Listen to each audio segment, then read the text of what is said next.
मुंबई महानगरपालिकेमध्ये कोकणातल्या कोकणातल्या विचाराची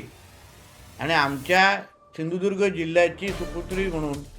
आमच्या रितू तावडे मॅडम महापौर झाल्यानंतर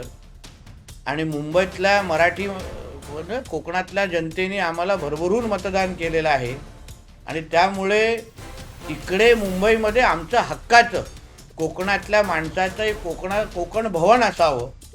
ज्या कोकण भवनमध्ये जे काही गावावरून कोकणात ते लोक मुंबईमध्ये येतात, नातेवाईकांना भेटायला येतात, काही लग्न समारंभासाठी येतात, काही मुंबई मंडळांची कार्यक्रम असतात, त्यांना कधी कधी विविध हॉल घ्यायला लागतात, कधी लग्न समारंभासाठी हॉल मिळतात नाही मिळतात, आम्हाला मालवणी जत्रा उत्सव घ्यायचे असतात, त्याच्यासाठी कधी कधी आपण विविध ग्राउंड आम्ही मालवणी जत्रा उत्सवासाठी घेतो. म्हणून वर्षानुवर्ष ज्या मुंबईतल्या राहणाऱ्या कोकणातल्या जनतेसाठी एक हक्काची वास्तू मुंबईमध्ये असावी, ह्या बाबतीत चर्चा माझी स्वतः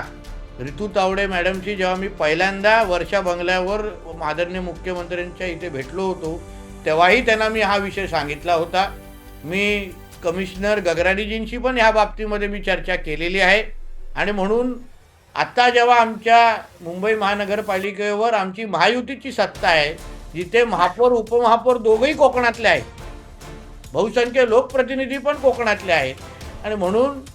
आमच्या मुंबईमध्ये हक्काचं कोकण भवन कोकणातल्या जनतेसाठी असावं, जेणेकरून उद्या तिथे डबल वाऱ्या होतील, उद्या तिथे दशावतार नाटकाचे शो होतील, उद्या